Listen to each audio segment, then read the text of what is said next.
Heartbreak Hotel. That's where we were today with the incredible Lornzie and the fantastic Julie G. Gaido from Over 25. It was absolutely crazy. It took me to a place I didn't expect I'd go.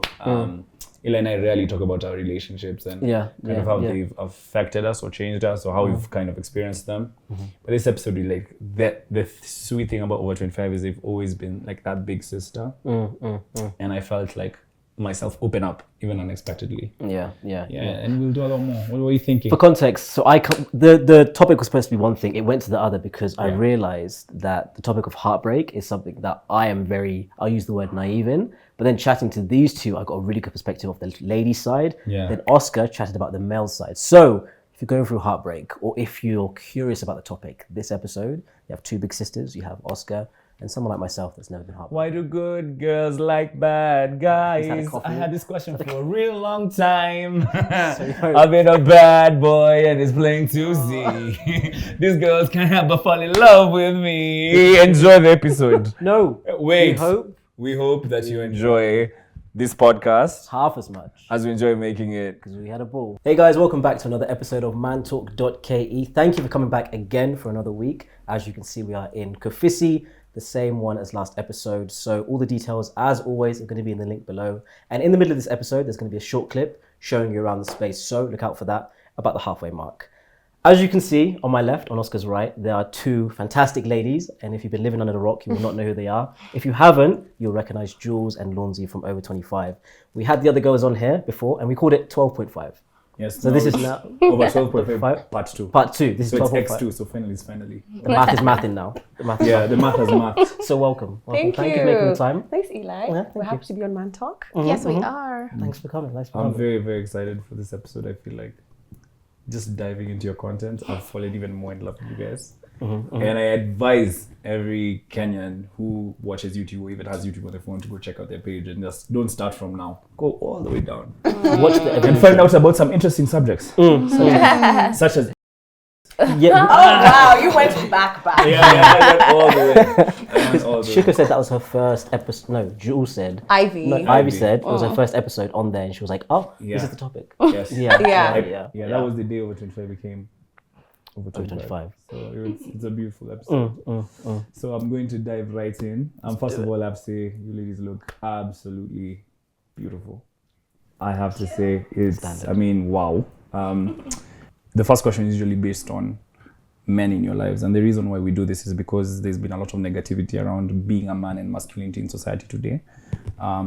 We think it's really, really important for women to share their perspective as to how they experience masculinity so that we can better understand how to learn from it. So that's the basis of the first question, right? So what are or is the most positive qualities of the men in your lives today? What do you think as men we should take from these specific men and replicate in our own behavior so that you can contribute more to society?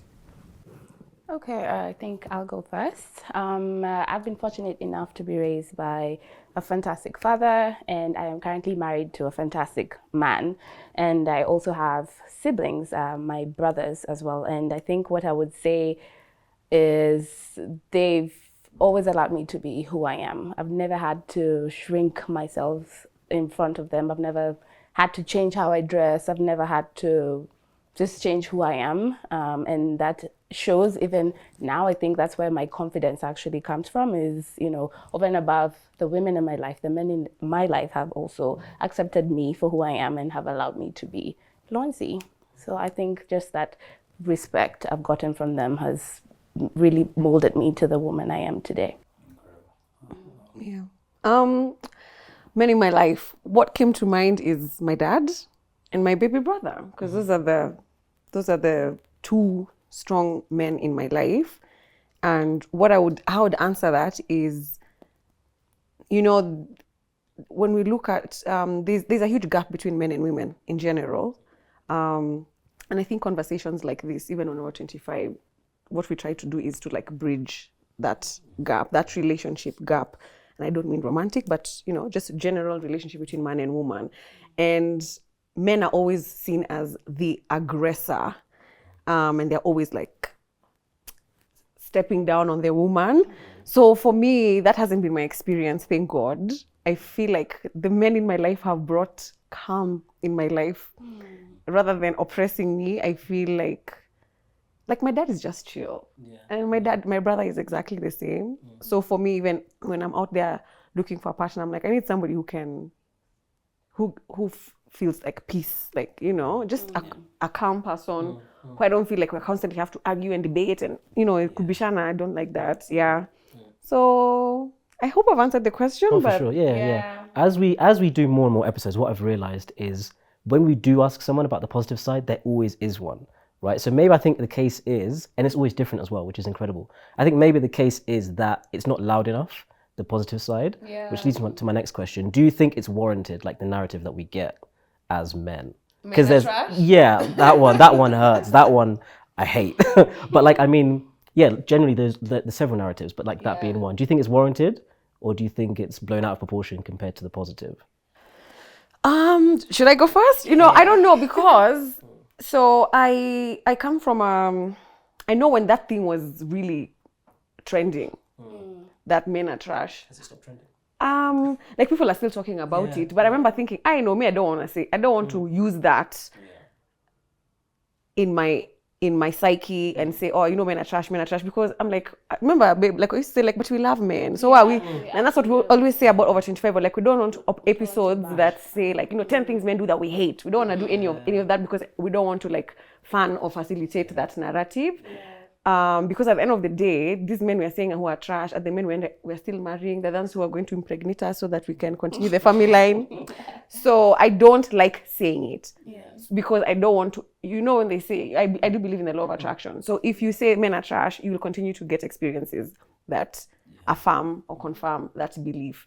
But I do understand where it comes from because of all the shortcomings that men have in relationships. Let's dive into that, because you've now put it perfect. You've just lined it up the way Eli wanted you to line it up. Jumped into it. So let's talk about the shortcomings of men in relationships. And Lornzie, I will allow you to talk about how you have somehow managed to create a fantastic relationship over years, and you've managed to get it to the point of marriage. So do you think that, because I don't know, perhaps there are perfect relationships and you're experiencing one. What do you think are some of the things men need to learn before they enter a relationship, so that they can kind of be better equipped to handle a strong, ambitious woman such as yourself? Okay, so for me, I would add and say, first of all, I am a woman who really knows what I want. I think my heart got broken really early, and I'm very lucky that happened to me. When that happened to me, I think I was in uni, like almost at the end of uni. And I promised myself that I will never, ever be in that situation again. And even just recently, my guy was telling me, like, we've let men get away with so much, you know, as women of today. Like, that is why they're basically not taking care of their families, because we've just let them run rampant. You know, I'm not paying school fees. The woman is running around paying school fees. I'm not paying for the house. I'm going to sleep with every other woman. But like, he was basically asking me, why have you been allowing this to happen? So yeah, back to me. When that happened, I think it really just changed my thinking about relationships. Like, it is never going to be as rosy as I see it, first of all, on right now social media, but before then it was on the shows we used to watch, right? Love is not rosy, and it will never be. It's hard work, and it takes a lot of time, it takes a lot of energy. So I learned that very early, and as soon as I figured that out, I knew, okay, if I get into a relationship and you're not ticking my boxes, I'm out. Like, basically, that's how. What are these boxes? I want to know. Show me the way, Lornzie. Like, I would say number one, communication. I think that's a major red flag. If a guy is not talking to you, you're not texting, you're not vibing other than seeing each other. You know, he doesn't want to take you out, or if you go out, the next day you're talking to him is the next day, not even that night. Communication is key, not even just to me, but to a lot of women. I'm supposed to communicate with you 24 hours. Well, not Like 24 hours. Let me tell you, like Safaricom. it's very irritating, actually. I saw another lady write on one of my stories on Instagram that one thing that turned them off about a guy is this guy was always texting them. The guy is always texting. So you're literally left with the question like, when do you work? When are you hustling? When are you... Like, I don't want you to be all up in my face, but I don't want to have to look for you. Yeah. You know, I'm not going to wait at I sit there and I'm like, oh, he hasn't even said good morning. I'm the one who has to say good morning every morning. Like, it gets tiring. So I want someone who wants to talk to me as much as like vice versa. Like and if I don't get that, I like that point. So when it comes to communication, right? Women want communication in the relationship when they're inside it. But if you do it excessively from outside the relationship, women consider you as you're not busy. Why you text me? They don't like that too much attention. And the guy who often gets the girl is the guy who's like, yo, I'll text her whenever I feel like texting her. And so these men who are not necessarily as accessible as every other guy and close themselves off, because if you close yourself off emotionally, it means that essentially you're not communicating as often as you need to. Yeah, and for some women, and I've seen this more often than I can care to admit, that the more active you are in pursuing a woman through like the normal communication channels, the more the woman will sit and go like, he likes me, no.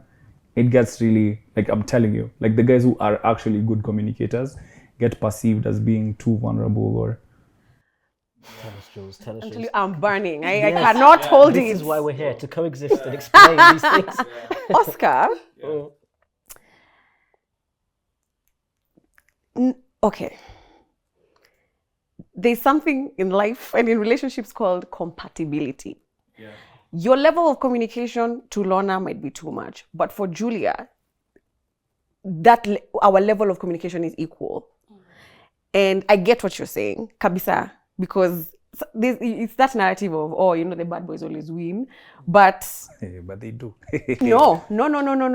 They did that time. But the older you get and the more you those bad boys, those chicks, the chicks don't want them anymore. Because when you're young, they look so exciting. Yeah. But the older you get, you're like, that's the guy with poor communication. That's the guy who's not very clear about where he wants to go in life. That's the guy who doesn't have the emotional maturity to have... Let me stop you there. Okay. That's the guy who's not very clear about where he wants to go in life. You seriously think that bad boys are failing at not all. No, of course, that's just a very blanket statement. Yeah. But I'm saying, like when you're very young, those the baddies. I don't think it happens for people who are very young. In fact, I've witnessed much older women fall prey to the same tactics that girls who are very young still fall prey to. And you see, the thing is, the metrics that women use as they grow older, for example, is okay, how high up in, let's say, his own social hierarchy is he? You'll be surprised at like how much that guy gets away with. Like, for example, I come from an environment where it's like a legal background. So like you'll find that the partners and the associates, like you'll find like if they're hitting on, like I've ever been in a situation where I've seen a partner of a certain law firm versus an associate of a certain law firm hit on the same girl. And this girl was emotionally mature. But the guy who was literally not communicating, closed off, but taking trips, living a certain lifestyle, he's the guy who won. And I watched it destroy someone who's like vulnerable, open, basically a Mantalk fan. Yeah, but maybe that's just not the kind of person that she was looking for. Maybe that's what she wasn't looking for. That's how I was thinking about. It's an individual. More or less, I think it is. It is an individual thing. It's a compatibility. It's a compatibility thing. Yeah. It's not something like. It's not a blanket. It's not a blanket thing. There are levels. People have different levels of communication. Okay. I'll take that. Yeah, people have different levels of communication. How much to communicate? I might want a lot of communication, but there's a girl out there who might find that like, I get the ick when the guy is just too much on. But statistically, that's the question I'm asking. Sometimes I always feel like someone who's closed off or who manages to control the access that someone has to, like women have to him, he has a more, because for me, it's a sad thing, but like I always like to think of it logically rather than emotionally. If statistically this guy has access to more women of a wider range, right? That's a measure of success. I can say that guy is more successful at building relationships with women because he has his pick of the litter. Whereas this other guy who is like open and easy to communicate with, his let's say mating pool, his dating pool is so small because he needs women who have worked on themselves and have grown to that certain level. And you'll find that he might be a good communicator, but he's not good at these other things, or there are certain aspects of himself he needs to work on. And will that woman who has done the work be willing to compromise everything else just for him being a good communicator? I'm just going to finish by saying maybe he's because of that appeal, because, you know, that mystery, or is he talking, he's not talking enough. Now he gets many women. So those many women, after he's gotten them, they're the ones who are complaining that men don't communicate. Because at the end of the day, women want communication. But I feel like, you know, the term, you know, right person, wrong time. I think this literally summarizes that, because if you're talking about these two people on different levels of their journey, yes, this guy with a lot of access might get all of these ladies in a certain time in their life where their journey dictates that that's attractive. But 4 years down the line, this same lady might not be really like privy to that kind of man, and that's probably why it fails. And that's why she's gonna come back and say, "Oh, men need to communicate more." Because the older you get, you have to learn. And communication does not mean volume, not how much. It means quality. It's quality, because I know my guy is accessible and I don't have to worry about where he is. If he's silent for 5 hours, I'm not worried because our communication is so good. But there's somebody who will be quiet for 1 hour and I'm like, "We're nafanya nini?" Or what is he doing? I agree with you there. You get what I'm saying? I think now on the same page. Okay. It's on the definition of communication. That's where as men I think we need to get it. It's not like volume. It's not like, "Oh, baby. It's like, "What's up? Tell me about your day. Let's take it. Like, let me understand you." In fact, the thing is emotional security. Like when a woman feels emotionally secure because of how the communication, like if she feels emotionally secure and she just feels emotionally secure, let me just say that, she might not need to be communicated to all the time. Because sometimes people want to be communicated to because, you know, you're like, "Why is this guy quiet?" You know? That's true, because it needs context. Because this guy, like you're saying, can act in a certain way, and that's predictable. That's okay, but you're saying the other guy can't get away with it. Now, my problem is, and this is a problem I was saying I've been facing, even my own mother says to me, "Elijah, like, I don't have your Instagram, so please, when I WhatsApp you, can you reply?" But I was hearing you talk about WhatsApp on your talk as well. Sometimes you don't wanna be on that. And for me, that's very predictable behavior. If anyone knows me, even Oscar knows, I'm horrible. But sometimes you'll find somebody that, yes, it's predictable and you've talked about it, but they don't rationalize that this behavior can apply to me too. So they'll be like, "Okay, you clearly don't care because you're not communicating with me, even though it's been communicated that I probably won't communicate." Do you see what I mean? So that's been my problem. That I'm telling you, this is how my life goes. This is my week, and me acting this way has no bearing on like us. But the problem I've had, and I was talking to Ivy about this, is that, and you can tell me if I'm right or wrong, I feel like sometimes as guys, right? Sometimes as guys, you'll communicate, you'll be very clear, like this is what I like. However, the lady will listen, but they'll listen for the sake of listening, but they're like, "No, my narrative actually trumps that." And in time, you'll sort of fit my narrative. That's been my issue as well. I don't think I understand. Can you give an example? Would you like me to? I will make it, I will not use an Would exact... you like me to? But make it... add some sauce to it. Just... Because otherwise... before... Listen, this internet might snap. Yeah.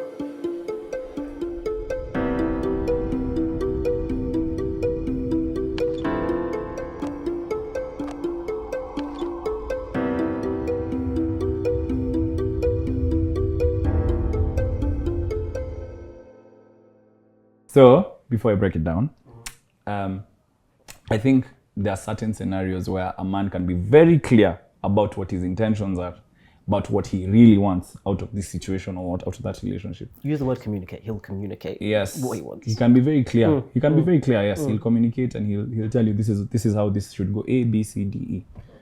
But if the lady is given that A, B, C, D, E, she listens, internalizes it, and produces F, G, H, I, which is completely different from what she's been told the situation actually is.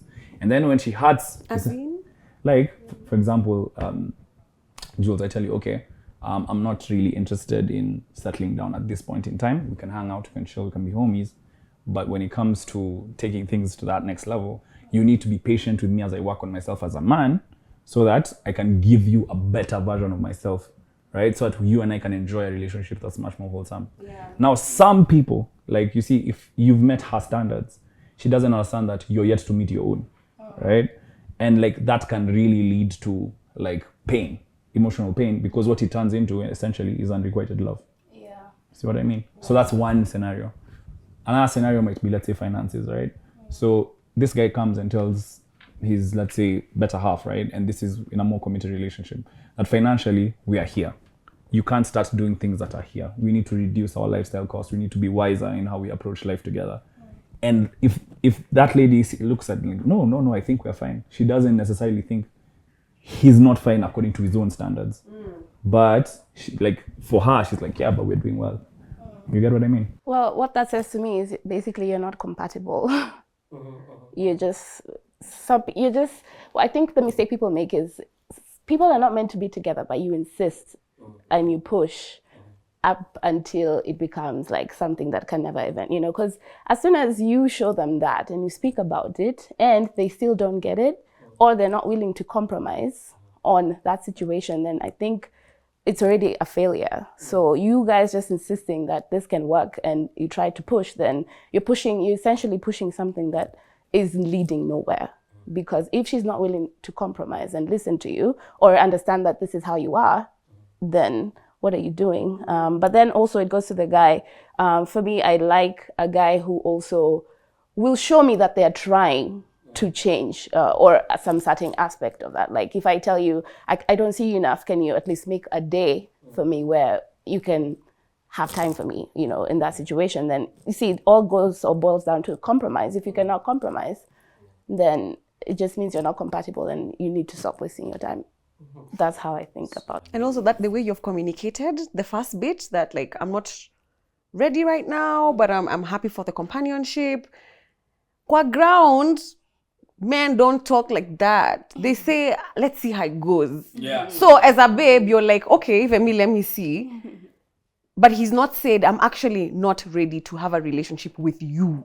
They don't communicate as effectively as you have just now. So are we a victim of our gender not doing it normally? So when it does happen, it's like, no, this isn't normal. Yeah. Are we a victim of that? Like, guys, are we a victim of like our gender? Like as a guy, say Oscar communicates like that. The girl has not had that interaction with the guy where they communicate that clearly. So they think this isn't valid. Like what he's saying. Me have seen guys punished for it. Like punished. Like, that thing where like a guy he's much more like open towards like sitting and having a conversation with his better half and saying, like, babe, this is what you're doing is A, B, C, D. What it's making me feel is E, F, G. Like if you consistently give her that narrative and she's like, why is this guy talking to me? Like what? Anongea sana. He's like, he's saying too much. So it's just invalidated. Yeah, like she's like, am I with a guy? Is this a man? What's this? Then you just need to get a babe who likes that. That your level of communication is on the same. But why? I don't know.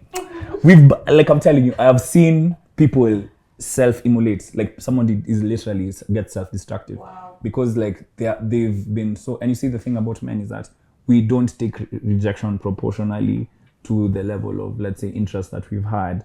Because you see, and for us, we're wired like that, like mentally. Like when a man is given like rejection, it's like one of the bitterest pills. Because essentially, and I got this from Jordan Peterson, what this woman is communicating to him is that, listen, I am the gatekeeper towards your, and I keep telling him, the evolution of your genes. So I have determined that they are not fit to run through me. So like you find someone else, but that's not through me. And this guy has probably like gone bare his soul, tried to show her like who he really is. So at a primal level, he has been rejected. And the thing I always see is that a lot of men don't know how to handle that pain. Yeah. And the thing online is alpha, 90 days, no contacts. Yeah. 90 days, no, it's because you've shown her you're tuned to her. Now give that guy time to evolve. Give him time. Just watch. Like, and I've done it and I've seen it. It even happened to myself. Even me, I was that. Like there's a place I went to where it's like, okay, if this is the consequence that I'm going to face for being vulnerable, for being clear, for saying what I want and saying how I feel, then let me now ban this. Like, let me now ban that personality completely and rebuild from scratch. And sometimes the result that men get is not the result of, or that vulnerability remains. Even for them, it's unpredictable because they're on the way. They'll meet a chick who's like, oh my God, I love men who are emotionally invulnerable. And they will mistreat that girl And then they'll think, oh, Kumbe, this is the thing that girls want. And they now take that into their personalities. Or then they'll meet women who are like, oh, I want to be given girlfriend allowance. Then for him, it's a coping mechanism now. Or to avoid that pain, let me do this. Let me keep giving her money. And then for other men, it's instead of having one girl, let me have 5. That way, I never, ever, like you just said, never again. I never, ever again have to experience that emotional pain and vulnerability that I felt at that point. Because the one thing that men can't stand having is powerlessness.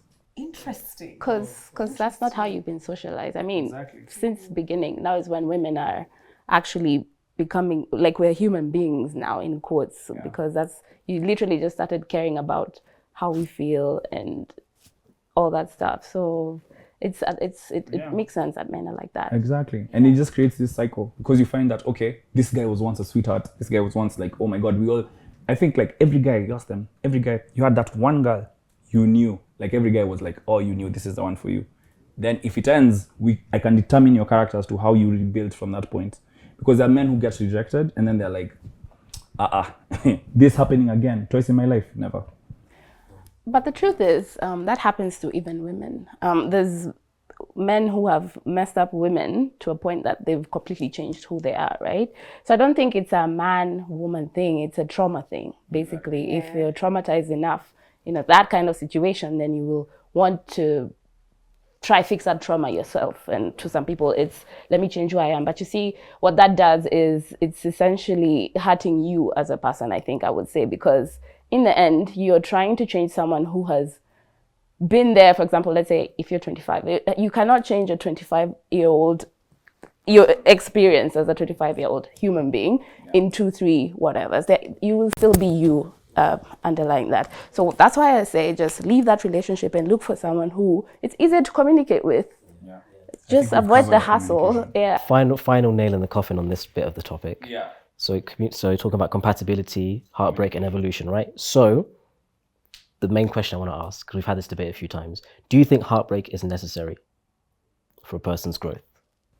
Oh, yeah, you're asking this because I've never been heartbroken. You've never been heartbroken? No. How and does it feel? You don't I even feel know like any different. Yeah, I've never been heartbroken, and I've been and I've been told it's necessary. But I feel like you can live a life and not be heartbroken, So you've never and been still in thrive. love? I have. But you're not with that person, so I wasn't in enough love, basically. you wasn't? I feel like there's degrees of love. Yeah. I feel like for me at that you point, weren't in love. Yeah. No, but at that point you're convinced. But that version of me, yes, that was love to that version. But this version, that doesn't look like. And you probably left this relationship, right? Not the other way around. Yeah. I think you definitely need to get your heart broken, and I hope it happens to you because, sorry, not in a bad way, but I think that Nairobians keep saying that character development is very important because you also now get to learn that other side of you. Yeah. It's very important. It's like almost yin and yang. Like you're functioning on yin and you don't know you're yang. Never had your heart broken. No. I don't even know what that is the craziest. You guys have never had have you ever had your heart broken?